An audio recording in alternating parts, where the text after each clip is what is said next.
Buenas tardes a cada uno de ustedes, hermanos. Que el Señor les esté bendiciendo grandemente. Y pasamos al segmento de lo que es la palabra de Dios. ¿En qué nos vamos a enfocar? En lo que es la iglesia, en su propósito, en su naturaleza, etcétera. Y uno de los himnos en los que pensaba yo muy profundamente cuando alabábamos es Cristo está buscando obrero. Cristo está buscando un obrero en cada uno de nosotros. Y bueno, ahí está la reflexión personal. Si lo ha encontrado o sigue buscando, ¿no es cierto? Como iglesia, la iglesia cumple esa función. Somos servidores, dice, del Dios Altísimo. Somos servidores del Dios vivo. Siervos de la justicia, nos dicen también los apóstoles en las Escrituras. Siervos de la justicia. Y vamos a ver algunos textos escriturales, tanto en el Antiguo como en el Nuevo Testamento, que nos hablan de esta voluntad de Dios de que un día la iglesia fuera instituida. Porque sabemos que la iglesia no ha existido siempre, y en un principio. Pero estaba en el propósito de Dios desde antes de la fundación del mundo. Imagínense, piensen en eso. Nosotros estábamos en el propósito de Dios desde antes de que Dios creara el universo. Eso es lo que nos declara el libro de Efesios, por ejemplo, en su primer capítulo. Cuando pensamos en estos conceptos, la palabra de Dios, el propósito de Dios, la iglesia de Dios, ¿cuál es el factor común? Que son de Dios. La iglesia pertenece a Dios, aunque algunos seres humanos en la historia han intentado usurpar, han tratado de ponerse en ese lugar, atribuirse, ¿no es cierto?, de alguna forma el señorío de la iglesia. Pero eso es falso. Y vamos a ver textos que avalan eso. También hablamos del propósito o la voluntad de Dios, lo que es la revelación, cuando vemos la Biblia. Estamos viendo qué cosa, la revelación, propósito, voluntad de quién, de Dios, no de nosotros. Aunque también hay seres humanos a lo largo de la historia que tuercen esto, lo tuercen, lo distorsionan para beneficio propio. Hablamos de la iglesia. ¿De quién es la iglesia? Pertenece al Señor, a Dios, Cristo específicamente. Vamos a ver el motivo. Hablamos de la palabra de Dios que pertenece a Dios. Todo esto gira en torno a pertenencia divina. O sea, usted, si pertenece a la iglesia, usted pertenece a Dios. No es propiedad de nadie más que de Dios. Y eso es extraordinario porque está bajo la cobertura de Dios, bajo los propósitos eternos de Dios. Pero en lo que yo estuve reflexionando el último mes para llegar a este mensaje y que me hizo llegar a este mensaje y es lo que quiero compartir en esta ocasión con ustedes, es cómo a lo largo de la historia las cosas que son eternas de Dios de repente se ven frágiles. Se ven frágiles. Por ejemplo, la iglesia no es la construcción, entendemos eso. La iglesia no es el edificio. Por más pomposo, por más extraordinario que sea el edificio, la iglesia somos las personas. Pero es común que el mundo le llame iglesia o templos, porque tampoco son templos. Nosotros somos el templo y lo vamos a ver. Y de repente vino un terremoto o un incendio y dicen se quemó la iglesia. Se derrumbó la iglesia. No quedó piedra sobre piedra la iglesia. O de repente estas páginas han sido perseguidas a precio de sangre y nosotros la tenemos a nuestra disposición por la voluntad de Dios, pero costó la vida de otros. Y deberíamos valorar mucho tener acceso y disposición a estas páginas. Pero muchos por ahí también trataron de quemar. Y esto es histórico. Fue decreto, por ejemplo, los decretos romanos tenían que quemarse los manuscritos de la Biblia. Había que quemarlo. Si lo pillaban a usted con esto, muerte. Entonces se empezaban a entregar hijos con padres y hermanos con hermanos. Y nadie quiere morir. Tristemente hasta el día de hoy, en muchos países, en muchos lugares, todavía es perseguida la palabra. Se ve como algo frágil. Y quemaban textos, literatura inspirada de profetas que había sido transcritas, etc. Pero de repente, algunos dicen, no, es que fue una estrategia política, otros dicen, no, es que fue al fin la voluntad de Dios porque vieron que era una lucha perdida. Bueno, de repente un emperador dijo, bueno, ya que no podemos en contra, vamos a unirnos. Y ahí empezó la distorsión. Y pensando que ya habían destruido todos los escritos, habiendo declarado que ahora el imperio estaba a favor de la enseñanza neotestamentaria, dijeron, si alguien tiene algún texto, que lo traiga para irlo recopilando. Y ahí se dieron cuenta que no habían quemado nada todo. Había montones de textos escritos que cada persona defendió a precio de su propia vida.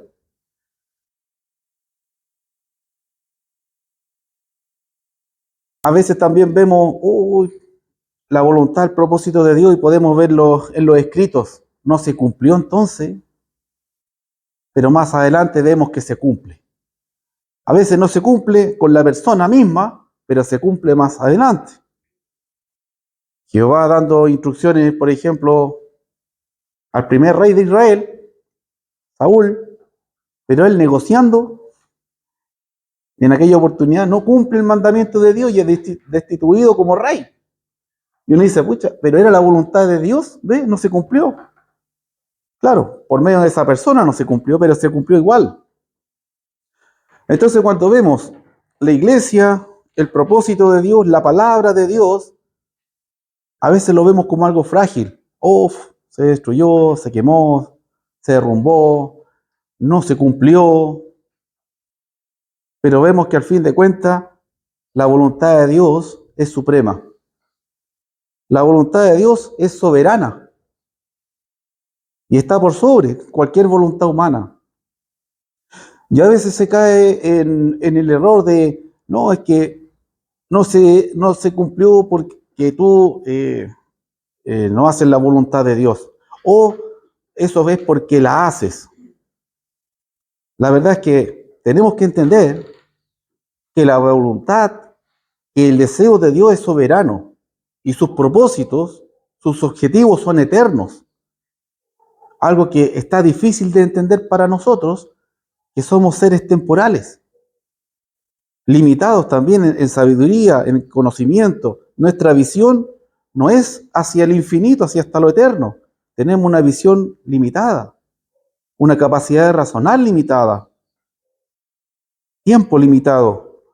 Por eso es lo importante de creerle a Dios, porque Él ve más allá, Él ve hacia lo eterno y sus propósitos son eternos. Por último, como ejemplos, También tengo muchos lugares que alguna vez fueron un lugar de adoración, un lugar donde se reunían personas para adorar a Dios, para ser edificados en la palabra eterna de Dios, se reunían como iglesia a comprender y a profundizar la voluntad eterna de Dios. Hoy día, ponga atención a esto, son locales, son lugares en ruinas. Son lugares en ruinas. Si nos vamos, por ejemplo, a Israel, donde iniciaron, hay ruinas. Ya no hay un lugar adorando a Dios ahí. ¿Pero cómo? O, específicamente hablando de la iglesia, podríamos referirnos a lugares donde alguna vez adoraban a Dios, hoy día son museos. Y a nosotros los que creemos nos dicen, no, ustedes son retrógrados. Entonces, como nosotros estamos más adelantados, ustedes van a terminar en lo mismo. Pero nosotros estamos más avanzados. Y considera el mundo agnóstico retrógrado el creer en Dios. O simplemente son lugares que han sido abandonados, o por último, lugares de adoración que en algún momento se reunió en la iglesia, hoy día están dándosele otro uso. Y uno dice, pero ¿cómo si la palabra de Dios es eterna? La voluntad de Dios es soberana, la iglesia va a permanecer para siempre, etcétera, etcétera. ¿Cómo vamos lidiando con esto? Y yo los invito a recorrer, vamos a ver, 4 libros de la Escritura, comenzando con Daniel. Daniel, uno de los profetas de Dios, ¿verdad? Por medio de él Dios nos revela muchas cosas. Vamos a ver el capítulo 2 de Daniel.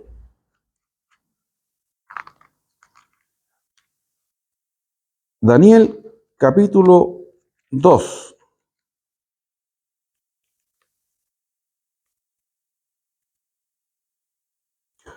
Y vamos a ver el versículo 44.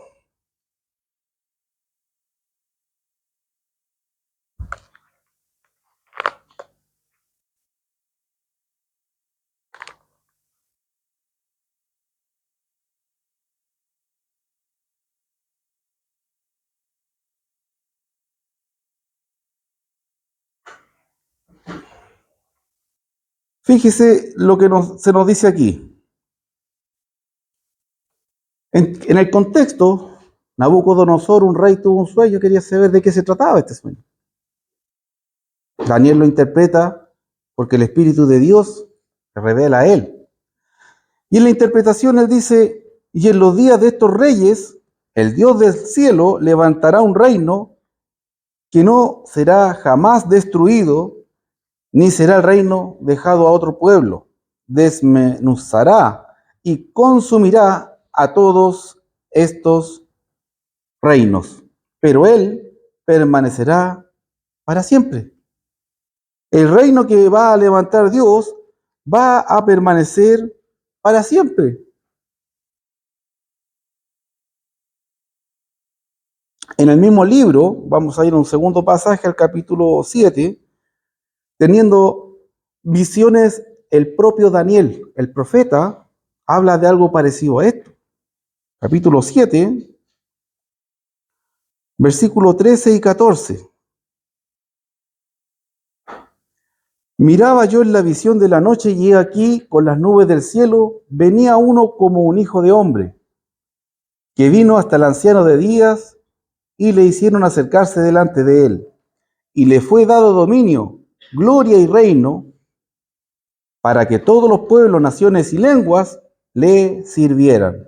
Su dominio es dominio eterno, que nunca pasará, y su reino, uno que no será destruido. Usted puede leer con tranquilidad el capítulo 2 de Daniel, y el capítulo 7, o aún mejor, puede leer la carta, cotejarla, estudiarla profundamente y va a poder darse cuenta de que está hablando de la iglesia. Ese reino que no iba a ser destruido, que iba a consumir a todos los demás reinos de la tierra. Y fíjese cómo han nacido naciones y han desaparecido naciones y la iglesia permanece. Pero está hablando de la iglesia como una nación espiritual, no algo individualista. Porque, como decían delante, sí, hay lugares en donde alguna vez se reunía la iglesia a adorar y hoy día hay una carnicería o un museo o está abandonado. Pero desde que fue predicado el Evangelio, hace ya 2000 años redondeando, hasta hoy, el Evangelio solamente avanza y llega a lugares en donde no había llegado. Y se cumple la voluntad de Dios soberana. Pero individualmente no tenemos que entender la iglesia como algo individual. Si bien es verdad que nosotros como personas formamos la iglesia, cada persona individual no es una iglesia. No somos iglesia individualmente. Hay un dicho muy interesante, dice, una golondrina no hace primavera o no hace verano. Eso dice bastante en este contexto. Una sola persona no hace iglesia. La voluntad de Dios, por ejemplo, en que nos reunamos, en que seamos una nación espiritual, dándonos una promesa. Por ejemplo, donde hayan dos reunidos, yo voy a estar en medio. Si hay tres, voy a estar en medio. Aquí somos varios, más que dos o tres. Y el Señor está, de acuerdo a su promesa, en medio de nosotros. Pero si yo estoy solo, no soy iglesia, ¿en medio de quién va a estar Dios? Estoy solo. Entendemos ahí que se cumple otra promesa. Y es que si yo soy fiel en Dios, Dios vive en mí. Él camina conmigo, Él me acompaña a donde quiera que vaya. Usted va al final del libro de Mateo y dice, hasta que el mundo se acabe. Hasta que el mundo termine, hasta ese día, el Señor va a estar con los que son sus discípulos. Sus discípulos son la iglesia. Eso es lo que nos habla Daniel acerca de un pueblo, nación que iba a levantar o instituir Dios mismo en este mundo, que no tendría fin, que sería gobernado por Dios mismo, etc. Calza perfectamente con todas las definiciones neotestamentarias. Vamos a ver 3 libros para entender mejor esto. Vamos a ver la confesión de Pedro, por ejemplo, en Mateo capítulo 16. Mateo capítulo 16.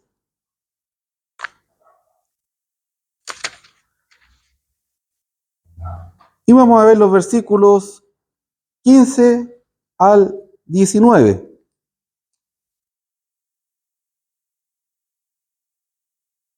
Él previamente, para los que han estudiado este pasaje, pregunta, ¿quiénes dicen los hombres que soy yo? ¿Qué dicen los demás? Bueno, y algunos dijeron, bueno, algunos dicen que tú eres este, que eres este otro, que tú eres aquí, que tú eres allá. Pero llega el momento en que a Jesús le importa lo que dicen sus discípulos de él. No le importa lo que dicen los de afuera, sino los que están con él en su círculo, los de adentro. Y así llegamos a este versículo 15. ¿Y vosotros, quién decís que soy yo?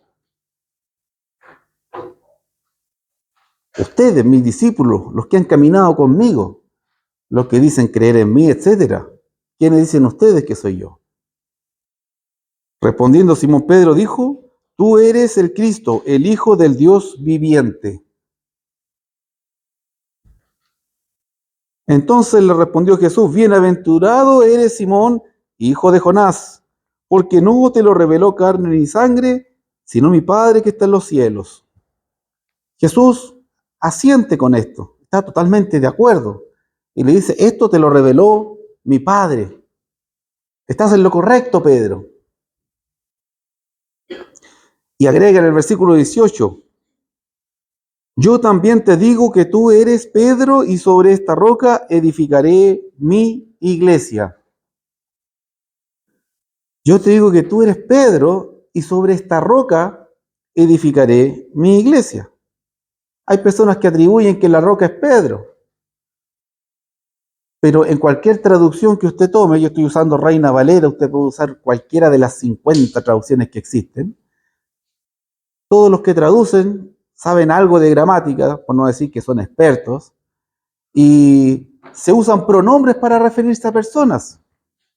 Es decir, si Jesús hubiera estado hablando de Pedro, le hubiera dicho sobre ti, no sobre esta. Esta, al decir esta, Jesús excluye a Pedro.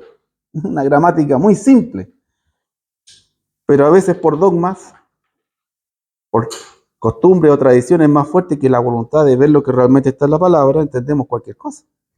Y entendemos que la voluntad es de Dios, la revelación es de Dios, los propósitos son de Dios, la iglesia es de Dios. Y las puertas del Hades no prevalecerán contra ella. Las puertas del Hades no van a prevalecer contra ella.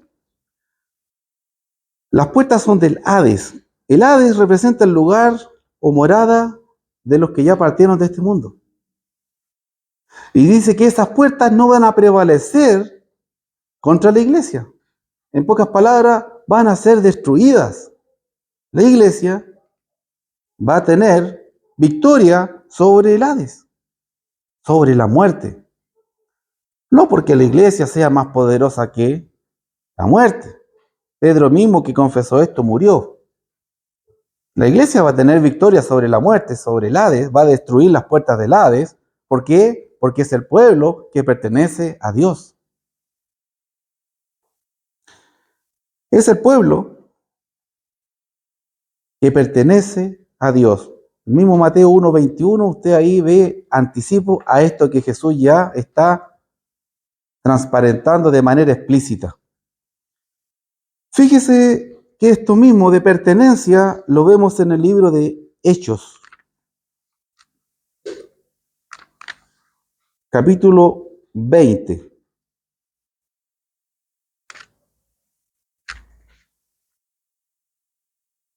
Y vamos a leer del versículo 26, a mí me importa el 28, pero le vamos a dar contexto a lo que dice el 28. Usted, como siempre, tiene la libertad de ver el capítulo con más calma completo y mejor aún leer el libro.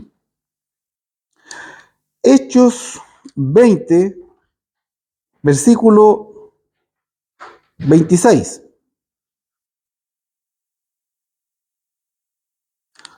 Hablando Pablo a la iglesia. Por tanto, yo os protesto en el día de hoy que estoy limpio de la sangre de todos. Es decir, soy libre de responsabilidad. Y sangre, en cualquier contexto bíblico, significa vida. Siempre sangre significa vida.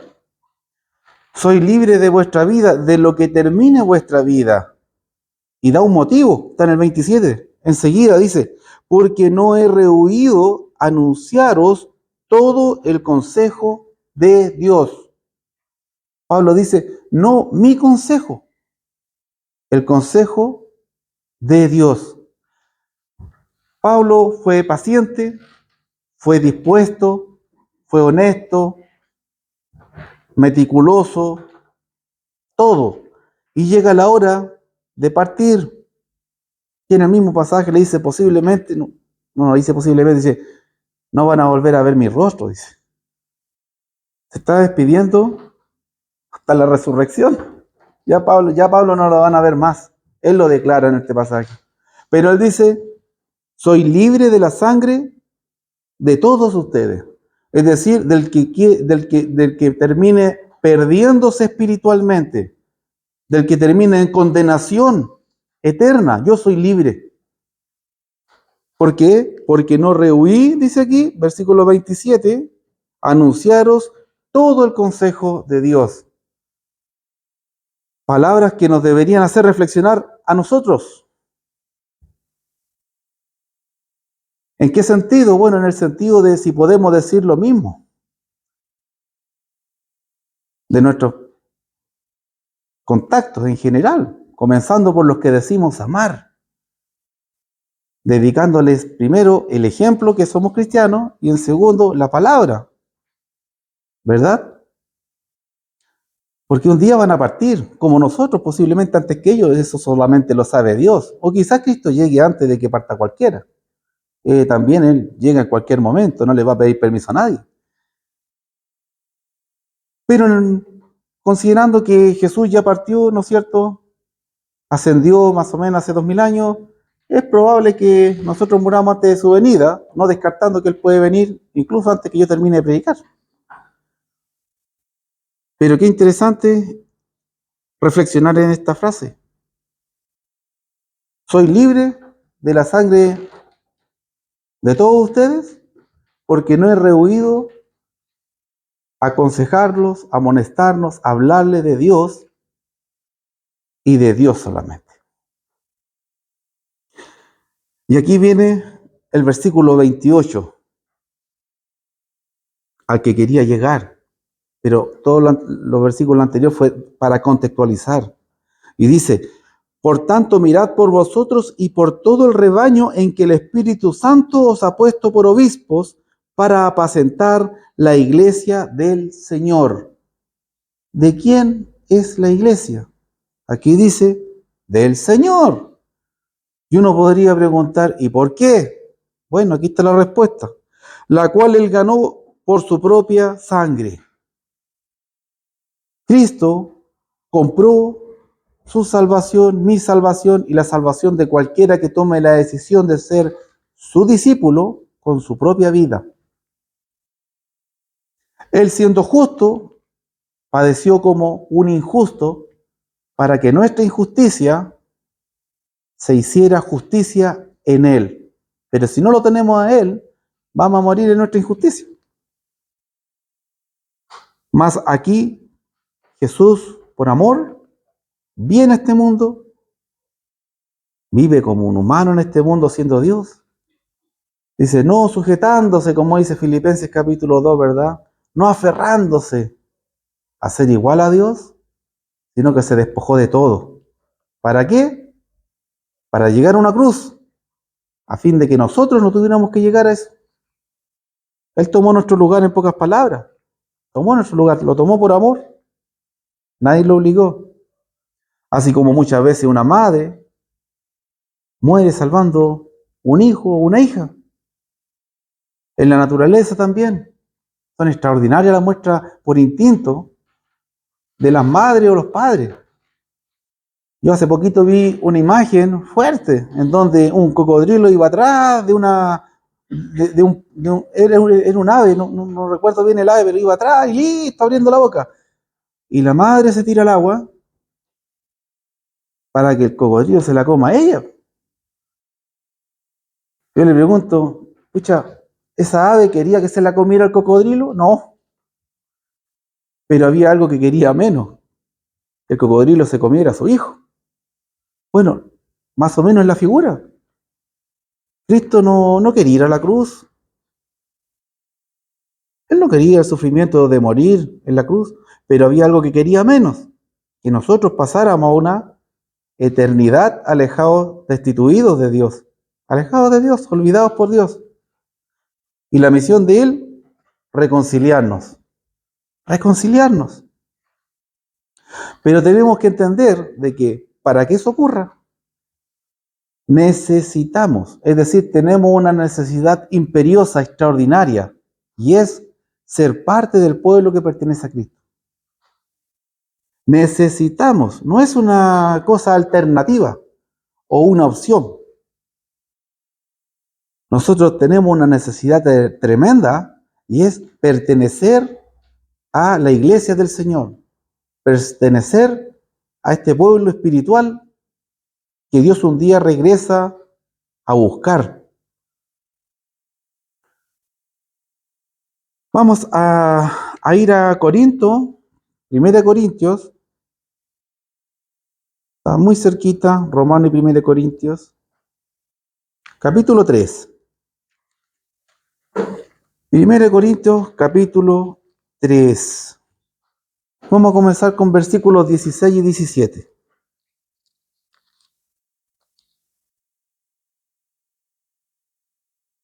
Ponga atención en la forma verbal. Y como insistí en delante, insisto nuevamente, este pasaje usted lo puede ver en la versión o traducción que quiera. Yo estoy leyendo Reina Valera. Usted puede ver Nueva Versión Internacional, Dios habla hoy, la Biblia latinoamericana, la que quiera. Distintas palabras le van a decir la misma idea. Y si un poco desconfiado, bueno, aprenda un poquito de griego y también están disponibles copias de los manuscritos. La idea es la misma. ¿Qué nos dice aquí? ¿No sabéis que sois templo de Dios y que el Espíritu de Dios mora en vosotros? Aquí lo tenemos, lo anticipé sutilmente. El Espíritu de Dios, Cristo, mora en nosotros. El Espíritu Santo está en nosotros. Hemos recibido un sello divino de pertenencia. Hemos sido sellados con la promesa. Cuando decidimos ser discípulos de Cristo. No hay otra opción. Ponga atención en el 17. Si alguno destruyera el templo de Dios, Dios le destruirá a él, porque el templo de Dios, el cual sois vosotros, santo es. El templo de Dios sois vosotros, todos vosotros.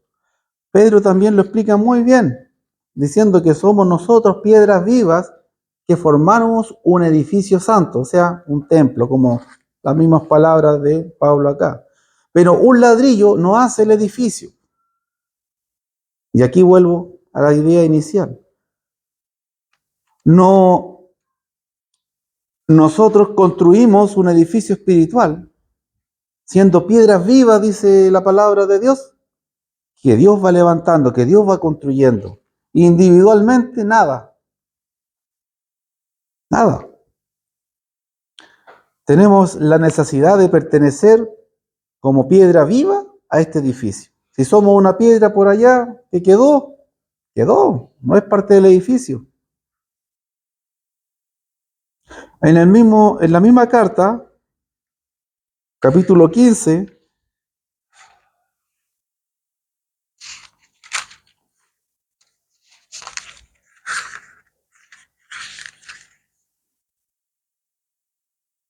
versos 24 al 26, un pasaje que está hablando de la resurrección, del día en que Cristo regresa, su segunda venida, etcétera, animando a las personas. Pablo escribe: luego el fin, cuando entregue el reino de Dios y Padre, cuando haya suprimido todo dominio, toda autoridad y potencia, porque preciso es que Él reine hasta que haya puesto a todos sus enemigos debajo de sus pies, y el postrer enemigo que será destruido es la muerte. Lo que leíamos en Mateo, lo que adelantaba Daniel. El pueblo que Dios va a levantar no va a ser jamás destruido, ni siquiera por la muerte. Muchas personas que han pertenecido a la iglesia, que han sido añadidas a la iglesia, quizás han partido de este mundo. Pero dice la Escritura que para Dios todos viven. Y para bien de algunos y para mal de otros, Dios tiene un día escogido en su calendario divino en el que todas las personas que partieron de este mundo van a volver a la vida, a una vida corporal. Aquí lo describe con detalle, con lujo de detalle, un cuerpo incorruptible. No vamos a volver a resucitar con este mismo cuerpo que nos cortamos o nos quemamos o envejece, etcétera, sino con un cuerpo incorruptible. Y yo digo para bien o para mal porque algunos van a ser para irse con Dios, como dice aquí, versículo 24, cuando al fin entregue el reino al Dios y Padre. Un día Jesús abogará por todo su pueblo y dirá: aquí está mi pueblo. Pero también va a decir: acá no está mi pueblo, porque es totalmente explícito el pasaje en decirnos que no todos van a pertenecer a su pueblo. Y es algo recurrente en la Escritura. Entonces quizá ahora tiene más sustancia, más sentido, porque yo pensaba en Cristo está buscando obreros como una alabanza que cantábamos, de las muchas hermosas que cantamos en espíritu y verdad. ¿Por qué de esa? Me trae hartos recuerdos de cuando yo me inicié como discípulo, hace harto tiempo. Cristo está buscando obreros hoy que quieran ir con Él. ¿Quién dirá, Señor, contigo voy, yo quiero hacerte fiel? Extraordinario. La pregunta es, ¿encontró el Señor un obrero en mí o sigue buscando? ¿Encontró Dios un obrero en usted o sigue buscando? Porque el reino de Dios, que es la iglesia universal, ese va a estar en pie hasta que Cristo venga. Pero las porciones distribuidas por todas partes, conocidas como iglesia local o congregaciones, pueden desaparecer y pueden iniciarse. Así como a veces una obra se inicia y decimos, oh, mira, se está iniciando una obra aquí. Mira, esa casa la compraron, van a hacer un lugar de adoración, ahí va a estar la iglesia. Oh, qué bien. Bueno, así de repente uno dice, hoy sí, ahí había una iglesia. Y ahora, no, una panadería. Ya no hay más pan de vida. Todos los días tienen que ir a comprar pan. ¿Y de qué va a depender que el lugar en el que estemos permanezca o no? De los obreros. De los obreros. Así que es la reflexión de este día, hermanos. Si Dios ya encontró un obrero en mí, o sigue buscando. Si ya lo encontró, animémonos, porque las promesas son extraordinarias. Porque el que cumple es fiel, perdón, porque el que promete es fiel para cumplir todo lo que prometió y poderoso para cumplirlo. Si todavía no damos ese paso, tenemos que tomarlo muy en cuenta, porque no sabemos hasta cuándo vamos a tener, y ponga atención a esto, el privilegio de servir a Dios. Porque muchas de las cosas que Dios espera que haga usted y yo, los ángeles vendrían corriendo a hacerlas. Pero nos dio el privilegio y el honor de que la hagamos nosotros. Hay un propósito en eso. Puede ser para otro sermón. Que Dios le bendiga.